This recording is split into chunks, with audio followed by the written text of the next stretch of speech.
It does not have to be a new year, a new you. It just has to be a healthier you in the new year, you guys. Make sure you check down below in the description box where you can find the links to TLC products, including the ISOT, the NutriBurst, the Life Drops, the Resolution Drops. There's just so many things there to help you in burning fat and staying healthy. There's even the new Immune Tea, which I'm going to order. So I can't wait to try that. And I hope they get the sea moss back. But I do love the sea moss from Mint and Ocean. I'm sorry, it's supposed to be a commercial. Yes, okay? Get those TLC products from me. And do not forget that my biggest life change has been through Kiara LASHAE, Team LASHAE, ifyoucanmove.com. You guys get cute little outfits from Peja and Amari. You also check out Just Move supplements because she is helping us with the energy. Okay, this is the energy supplement. Love it. Okay, just got my protein. Gonna get me some after I work out. So yeah, y'all, down below in the description box, support. So you guys are always asking me where I get my glasses from. So I thought I would finally give y'all a real little ad, okay? Firmoo, I can't see, bitch. Okay, I'm just playing. I'm just joking. These are my new Firmoo glasses here. Super, super cute, right? They are prescription because I'm like totally blind. And I got these matte ones that I think are really dope. And I felt like they would go good with the fact that I no longer have hair. You know what I'm saying? But either way, you guys can use my link and give me credit. And get you some glasses from Firmoo. Come on in. Sorry, y'all. Y'all know I'm weird. Whatever. Hey everybody, what's up? It's your girl Bondy Blue. So let's go ahead. Hey everybody, what's up? It's your girl Bondy Blue. Okay, follow me on Instagram and let's get into the video, right?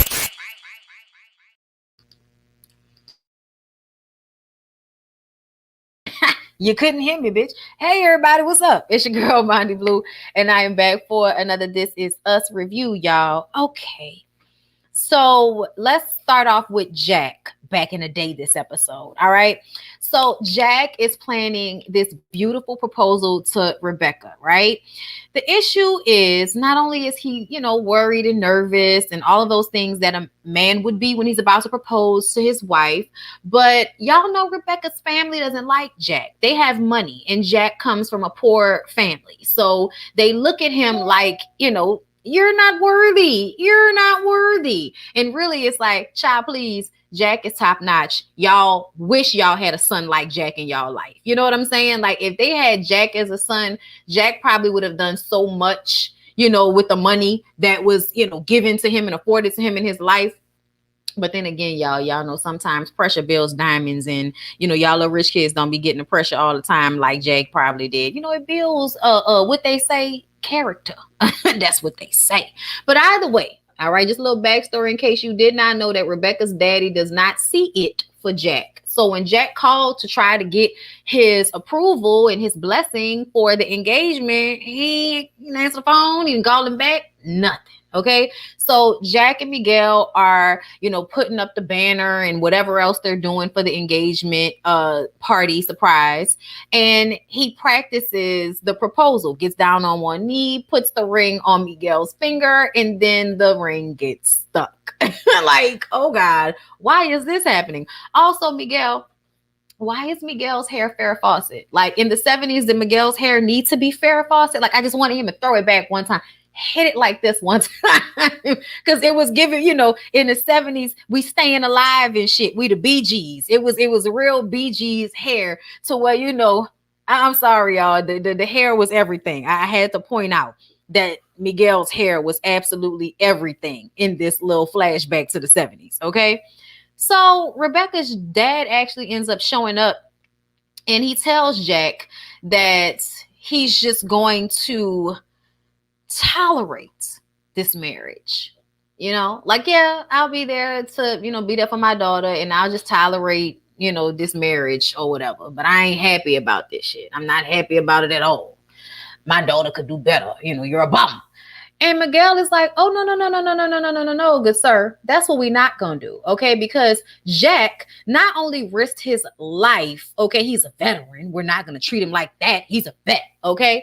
So his actual debt, okay, that I mean your debt to him as a soldier, like there should be some respect there, first of all. Second of all, like he works very hard. He worked and got the house that he wanted, apartment that he wanted to get so that she would move in with him. He made all of these changes and did all of these things so he would be able to be the man that she deserved to the best of his capability. So don't sit up here and talk about Jack like he's someone that needed to just be, tolerated. No, this is somebody that you should be thankful the Lord put in your path.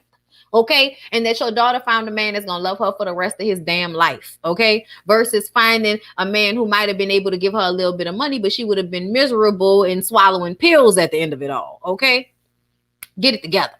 So ultimately, the dad decides to help them get Rebecca's ring off of Miguel's finger. All right. So this is a testament to Miguel being real true and blue to Jack, no matter what anybody thinks, including Uncle Nicky. So Kevin and Madison's engagement is on People magazine. Everybody's reading about it. Everybody's finding out. Child, we saw all of Kevin's exes reading the People magazine cover. And, everybody seemed happy except for, his first wife, who seemed like she was a little sad. We all know that he was about to try to get back with her before the Madison situation, but it didn't happen. Anyway, so they're about to book this huge outdoor venue. It's really airy, it's beautiful, it's extravagant, and it doesn't really seem like Madison is happy about these things. Not the way she should be, to be marrying somebody who has you on People magazine with a big ass rock and, infinite possibilities for the money that can be spent for this wedding. Like, girl, you should be so much happier right now. Like, I hate to sound like that, but damn, Madison, when are you not gonna be, annoyed or, just unhappy? Isn't she like kind of hard to please? Is it just me that feels like, bitch, like, why are you not happy about any of this? But you know what? Let that lady have her emotions, okay? But Kevin still hasn't asked Randall to be his best man because he's so scared, because there's so much to deal with between the two of them. They have to have this conversation about the differences in what their childhoods were really like, because Randall's black and Kevin and Kate are white, and growing up in a white family, and how much of his pain and issues and, just the circumstances of life as a young black man were ignored in their family, and how much you do your people a disservice when you ignore the issues that surround them as if it doesn't matter because it doesn't affect you, even though this is somebody that's living in a house with you. That's how amazing racism is, because white people are allowed to ignore the issues of even the people that are living in the house with them.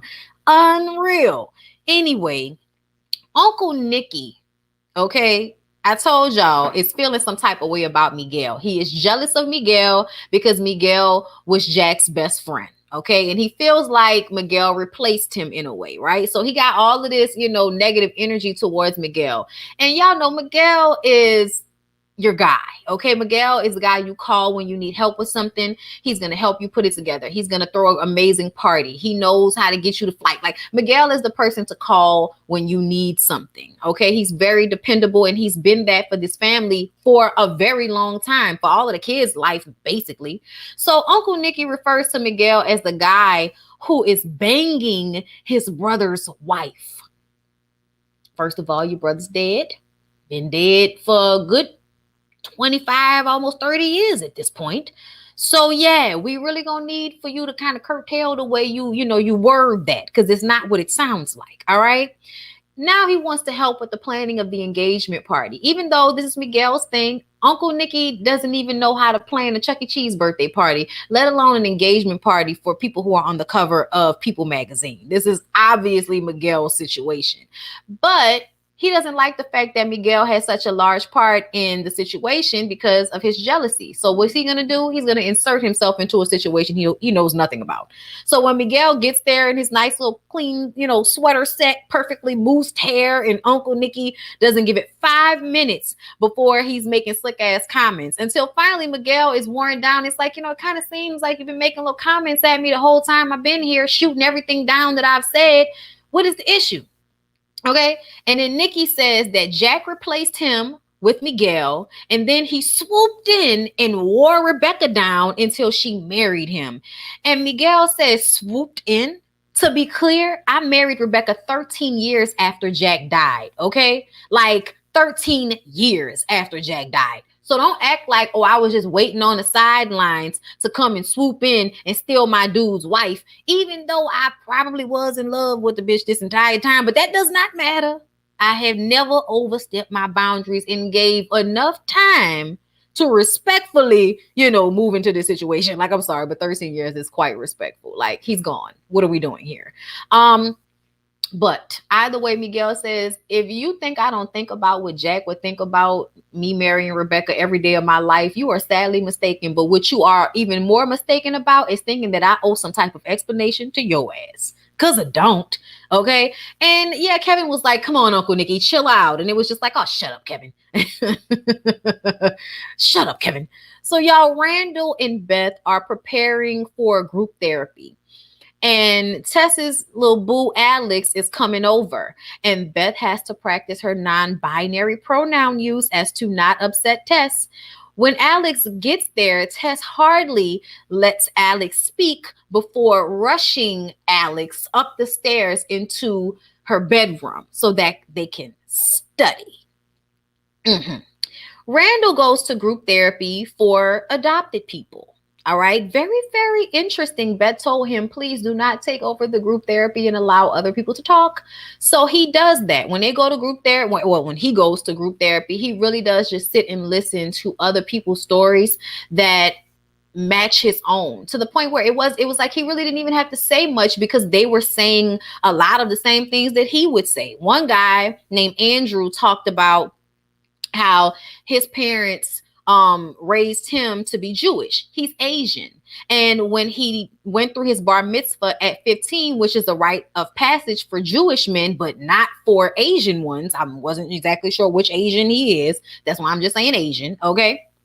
He went through a depression after the bar mitzvah. And it was because he was surrounded by people that did not look like him. The fact that we always want to act as if it is not important to be around people who look like yourself is ridiculous. It's ridiculous. Like, we are all different and everybody should be happy meshing together, but we all have our subset groups and there is nothing wrong with that. And people do need to have identity and people around them that mimic what they look like and what their experience in the world is, because when they don't, they feel lost, like they don't connect to the people who are around them, their family members. So this is the same thing that Randall has gone through his entire life, with not really blending in with the rest of his family and going through these issues as a black man or a black boy, and not having anybody who can understand what he's feeling. But he says he still has a hard time with constantly feeling the need to prove himself. And when he said that, Randall completely tapped in, because we know that's Randall's problem. Then we get more stories of folks looking for themselves in strangers because they know that the parents they have aren't their birth parents. So they're always looking for, where do I come from? And it's so funny because people act like these things don't matter, and they do. They really do. You don't have to have a relationship with the people, but just the knowledge of who they are and where you come from is quite important. And I don't care what anybody has to say about it. Okay. One woman talks about telling her adopted family that she wished she was never adopted because of how hard it is for her, feeling the loss of not knowing the original family. You know what I'm saying? And that if you hadn't adopted me, maybe I would have had to deal with who I really am, versus feeling the need to fit into your family as an adopted child. But whatever, the breakdown of emotion was, her family is no longer speaking to her, which is so unfair, because if you're not an adopted person, you don't know what it feels like. And you don't really have the right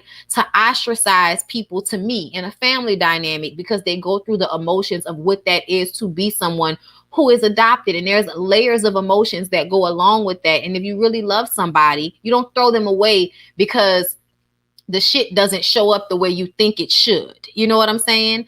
It's different when white people, adopt white kids, or black people adopt black kids. You still want to go and find who your birth parents were, but to see other people who look like you That is the thing that is important.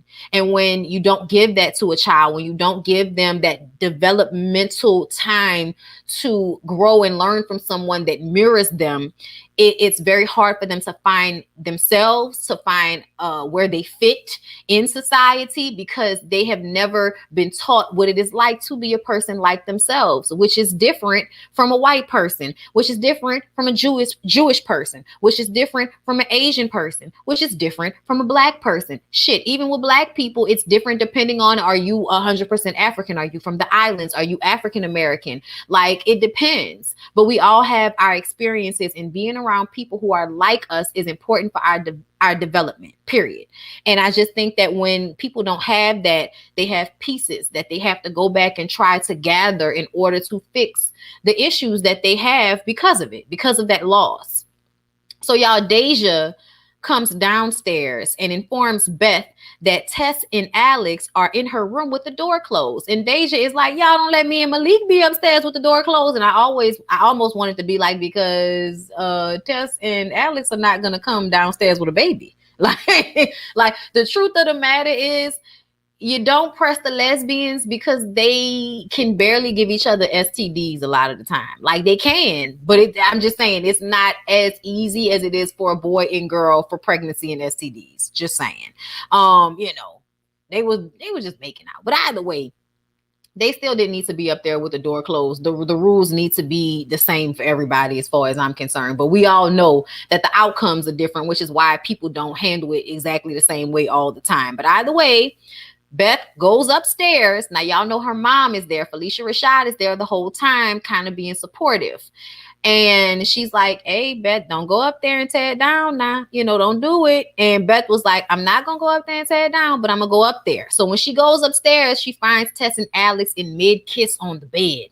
And Beth asked them to relocate to the living room downstairs on the sofa because y'all doing too much up here, okay? And Tess calls Beth psycho. And she said, what did you call me?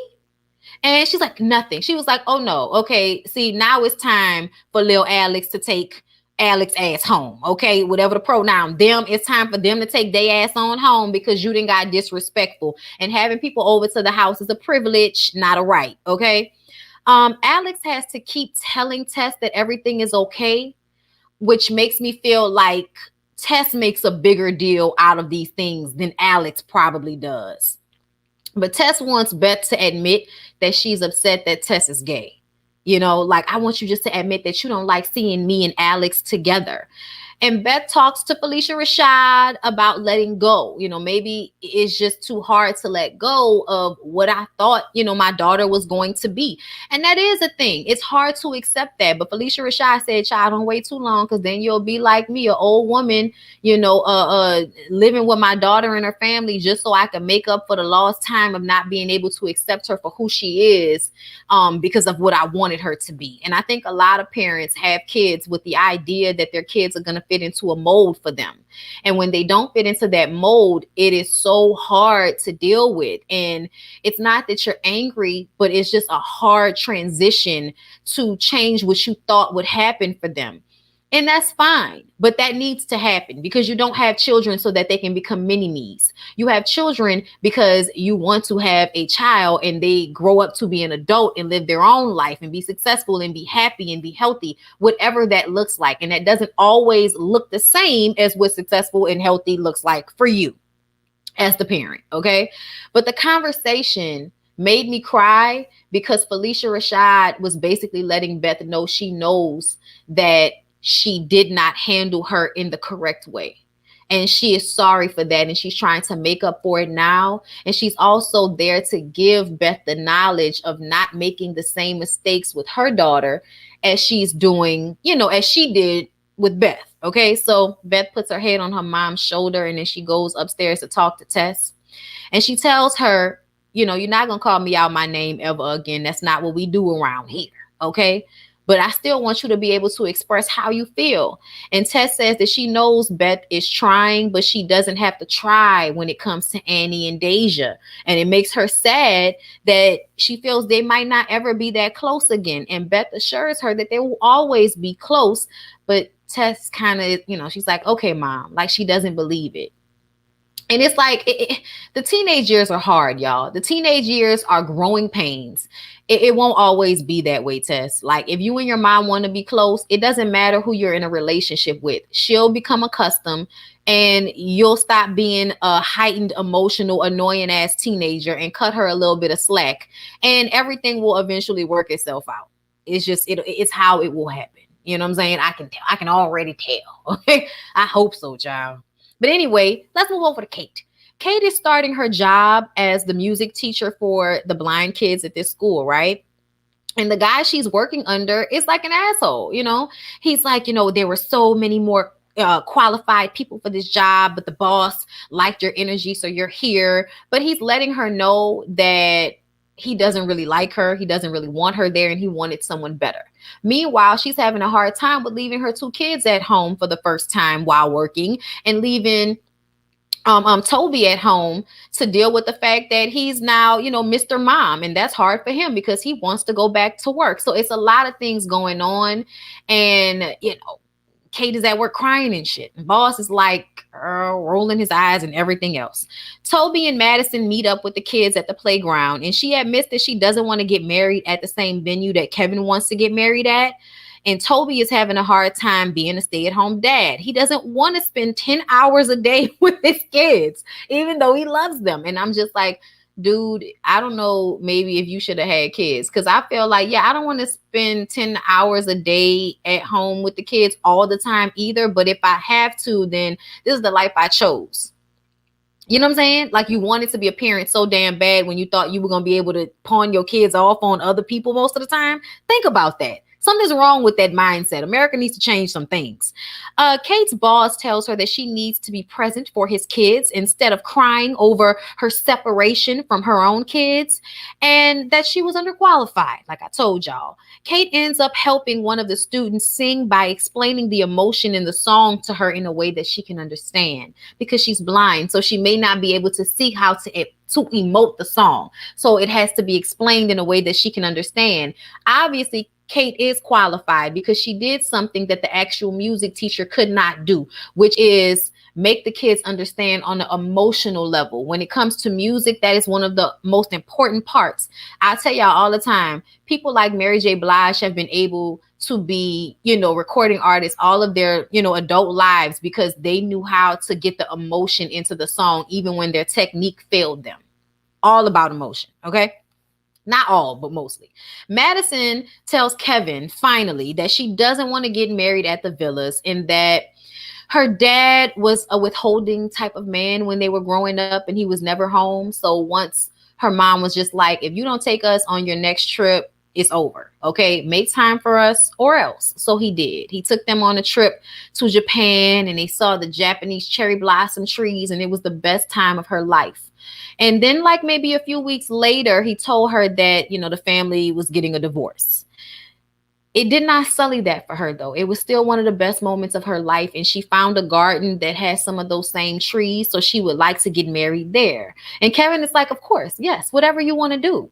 And that makes me even more annoyed with Madison because I feel like she's constantly making her life harder than it has to be by acting as if Kevin is going to tell her no about something. Kevin is not going to tell you no.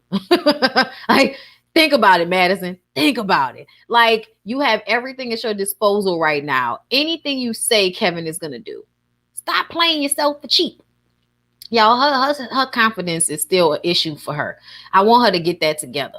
So y'all, later on, Uncle Nicky calls Miguel to apologize for the way he acted. And Miguel says that for the record, he never replaced Uncle Nicky. Even when Jack was about to get married, he never really wanted to call Miguel his best man because in his spirit, it was always going to be his brother. So finally, Kevin calls Randall, speaking of best man, to ask Randall to be his best man. And of course, Randall is like, yes, I would be honored. What are you talking about? But of course, they need to have the conversation before they can go through with all of this. And so Kevin says that he's going to come up there to visit them so that they can have this conversation face to face. And I cannot wait to see how it all plays out. But I feel like it'll probably be one of the best episodes because these racial interpersonal relationship issues are huge right now. Like it's huge, period.